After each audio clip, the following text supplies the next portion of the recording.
बच्चों, पाठ्यक्रम के अनुसार ये आपकी अंतिम कविता है। जो गज़ल है ये आपके पाठ्यक्रम में अंतिम है। इसका सरलार्थ हम करते हैं। ये फिराक गोरखपुरी जी की दूसरा भाग है। पहली जो आपने कविता करी थी वो उसके बाद ये दूसरी गज़ल है। नौरस गुंचे पंखड़ियों की नाजुक गिरे खोले हैं, या उड़ जाने को रंगों को गुलशन में पर तोले हैं।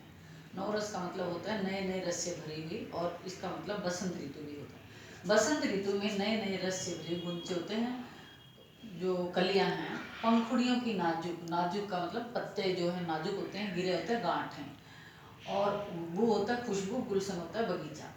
कवि कह रहे हैं कि बसंत ऋतु में नए नए रस से भरी हुई जो कलियां हैं वो अपनी कोमल पाखुड़ियों की गांठों को खोल देती हैं, अर्थात फूल पूरी तरह से सुंदर रूप से विकसित हो जाते हैं, या उड़ जाने को रंगोबू, और अपने रंग बिरंगे उस खुशबू को गुलशन में पर तोले हैं। अब पूरे बगीचे में फैल जाने के लिए मानो मैंने अपने पैरों को खोल लिया है, अर्थात वो पूरे धरती और आसमान में अपनी खुशबू को बिखेर देते हैं। कहने का भाव ये कि बसंत ऋतु में सभी ओर हरियाली छा जाती है, और हरियाली छाती है तो साथ में पौधे और फूलों, पेड़ों के ऊपर फूल, सुंदर सुंदर फूल खिल जाते हैं और अपनी खुशबू को वो चारों ओर फैला देते हैं। एक बार फिर करती हूँ मैं। बसंत ऋतु में कलियां अपने नाजुक नाजुक पंखुड़ियों की गांठों को खोल देती हैं, और ऐसे लगता है मानो वो अपने रंग और खुशबू को पूरे बगीचे में और आसमान में उड़ जाने के लिए उन्होंने अपने पंखों को खोल दिया है, अर्थात सभी ओर फूलों की सुगंध फैल जाती है। आगे कवि क्या कहते हैं? तारे आंखें झपकावे हैं, जर्रा जर्रा सोए है, तुम भी सुनो है यारो, सब में सन्नाटे कुछ बोले हैं। जर्रा जर्रा होता है कण कण। रात को जब रात हो जाती है तो शब होता है रात। तारे आंखें झपकावे हैं, तारे टिमटिमाते हैं आसमान में, और धरती का कण कण सो जाता है, क्योंकि रात को सभी सो जाते हैं। तुम भी सुनो यारो, कभी अपने मित्रों को कह रहे हैं, हे यारो तुम भी सुनो, सब में सन्नाटे कुछ बोले हैं। ये रात का सन्नाटा भी कुछ बोल रहा है। कहने का भाव ये है कि जिस तरह तारे जो हैं परमार्थ के लिए अपनी चमक छोड़ते रहते हैं, वो निस्वार्थ भाव से अपना काम करते हैं, उसी तरह हमें भी अपना निस्वार्थ भाव से जीवन में काम करना चाहिए। और रात का सन्नाटा भी हमें कुछ प्रेरणा देता है। तारे आंखें झपकाए हैं, तारे टिमटिमा रहे हैं, और धरती का कण कण सोया हुआ है। हे मित्रों सुनो, ये रात का जो अंधेरा है, सूनापन है, ये भी हमें कोई प्रेरणा दे रहा है।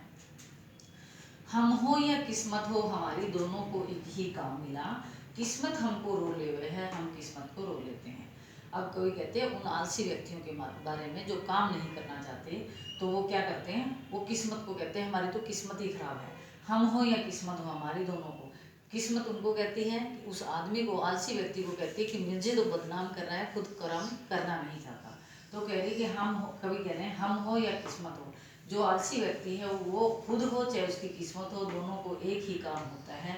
किस्मत उसको दोषारोपण करती है, और वो किस्मत को रोता रहता है कि किस्मत ही मेरी खराब है। अर्थ कहने का भाव यह है कि जो मुझसे आलस से भरा होता है, वो किसी अपने जो निकम्मेपन का जो आरोप है वो किसी दूसरे के ऊपर आरोपित करता है, जबकि वो काम खुद नहीं करना चाहता। आगे कवि क्या कह रहे हैं? जो मुझको बदनाम करे हैं, काश भी इतना सोच सकें, मेरा पर्दा खोले हैं या अपना पर्दा खोले हैं।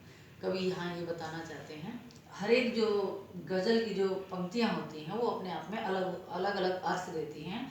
तो यहाँ कवि पहले बसंत ऋतु का वर्णन कर रहे हैं, फिर रात का वर्णन कर रहे हैं, अब किस्मत का वर्णन कर रहे हैं। तो अगले में क्या कहते हैं कि कुछ लोग ऐसे हैं समाज में जो मुझे बदनाम करने का प्रयास करते हैं, काश वे इतना सोच सकें। लेकिन जो लोग मुझे बदनाम कर रहे हैं उनको खुद के बारे में सोचना चाहिए कि वो मेरा पर्दा यानी मेरा रहस्य खोल रहे हैं या अपना रहस्य खोल रहे हैं।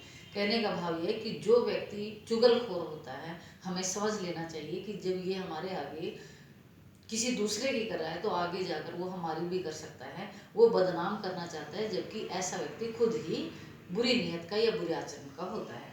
तो कवि कह रहे हैं, इसीलिए कवि कह रहे हैं कि जो मुझे बदनाम करने का प्रयास कर रहे हैं उन्हें अपने अंदर झांक कर देखना चाहिए।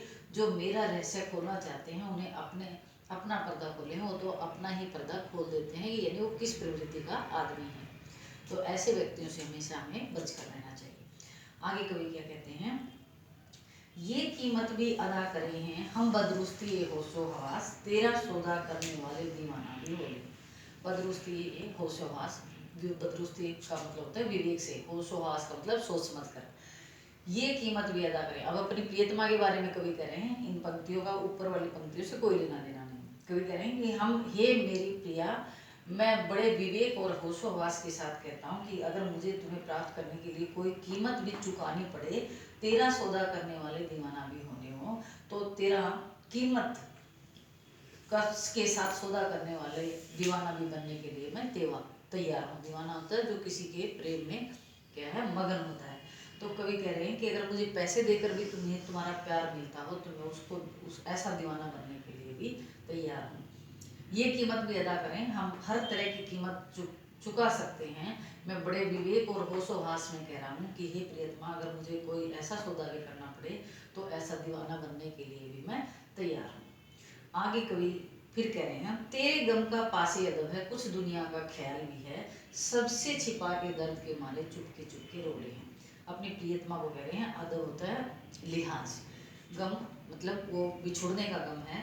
तो कवि कह रहे हैं कि मैं तुम्हारे अंदर जो विरह की का जो गम है उसका भी मैं लिहाज करता हूँ, उसको मैं समझता हूँ, लेकिन मुझे दुनिया की परवाह भी है, क्योंकि दुनिया जो है जीने नहीं देती ऐसे लोगों को, और इसीलिए सबसे छिपा के दर्द के मारे चुपके चुपके रोले हैं उन लोगों को, क्योंकि सामाजिक दुनिया में हम समक्ष किसी के प्रकट नहीं कर सकते अपना प्यार, तो इसलिए सबसे छिपा कर अपने इसे गम के दर्द को, विरह के दर्द को चुपके चुपके ही रोता रहता हूँ, अर्थात मैं अपना दर्द किसी को बता भी नहीं सकता।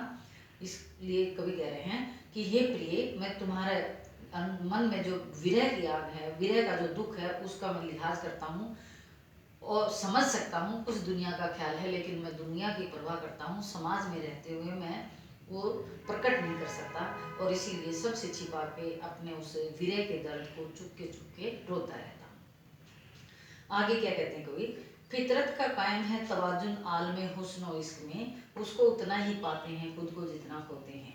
फितरत होता है आदत, तवाजुन होता है संतुलन, आलमे हुस्न इश्क प्यार और इश्क में, आलमे होता है वातावरण, प्यार और इश्क का जो वातावरण है उसमें मैं फितरत, मेरी आदत है संतुलन बनाने की।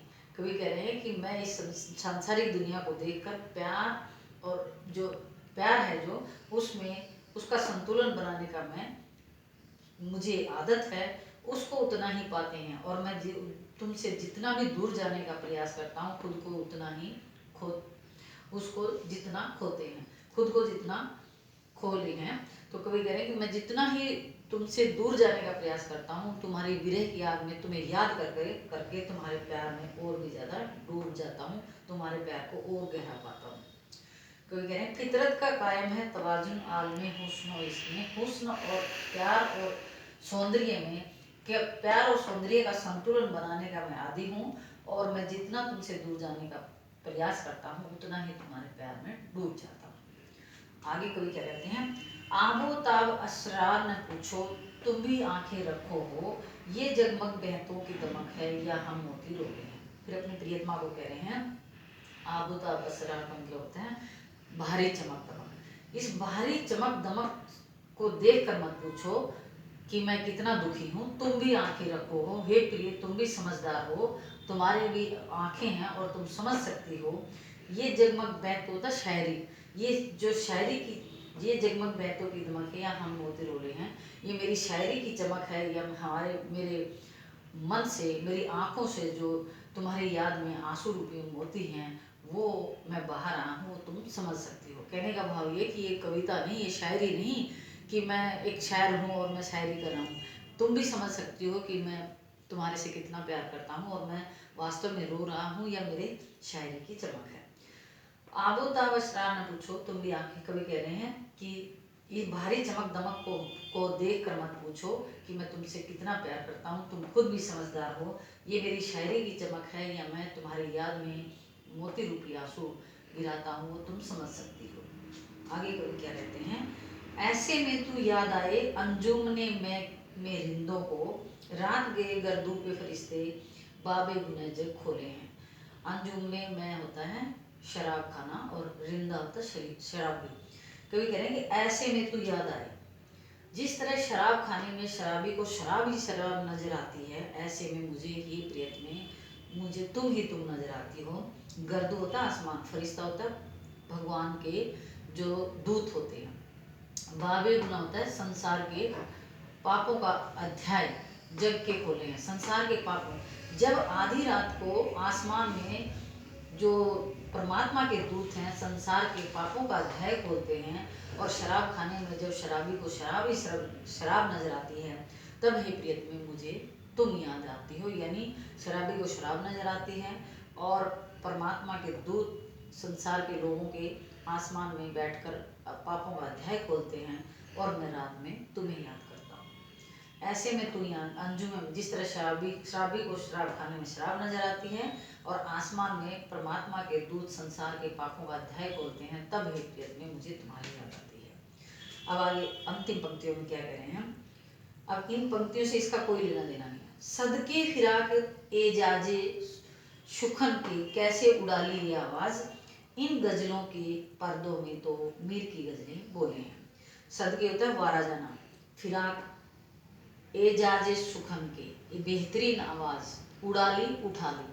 और मीर जो थे एक शायर थे, बहुत ही प्रसिद्ध थे, और कवि जो हैं उस शायर के बहुत बड़े फैन थे, बहुत ही प्रशंसक थे और उनके अनुयायी थे। इसीलिए कह रहे हैं कवि कि फिराक जिस बेहतरीन आवाज़ पर वारा जाता था, अपना सब कुछ न्यौछावर करता था, ये प्रभु तुमने उस आवाज़ को उस व्यक्तित्व को इस धरती से क्यों उठा लिया, क्योंकि मेरी गज़लों में तो मीर की गज़लें ही बोलती हैं, अर्थात मैं जो गज़लें लिखता हूँ वो मीर की प्रेरणा से ही लिखता हूँ। इसलिए कवि कह रहे हैं कि वो यानी अपने जो आदर्श हैं अपने मीर को वो याद कर रहे हैं इन पंक्तियों के माध्यम से, और परमात्मा से एक तरह से उल्हाना दे रहे हैं कि ऐसे महान व्यक्तित्व को क्यों बुला लिया। तो इसीलिए कह रहे हैं कि उस बेहतरीन आवाज़ पर जब फिराक वारा जाता था वो इस धरती से क्यों उठा लिया, क्योंकि मेरी गज़लों में तो मीर की प्रेरणा ही बोलती है। प्यारे बच्चों, ये जो गज़ल है ये उर्दू फारसी के शब्दों का ज़्यादा प्रयोग किया गया है, इसलिए थोड़ी कठिन लगती है, लेकिन जब ये इसके सरलार्थ आप पढ़ोगे तो अवश्य ही आपको सुनोगे तो अवश्य ही समझ में आ जाएंगे, और मुझे उम्मीद है ये अवश्य आपको समझ में आएंगे। और इसको आप वीडियो को सब्सक्राइब और लाइक करना ना भूलें, और आपको नहीं भी समझ में आता है या समझ में आता है तब भी आप कमेंट बॉक्स में अपना कमेंट ज़रूर दें। धन्यवाद।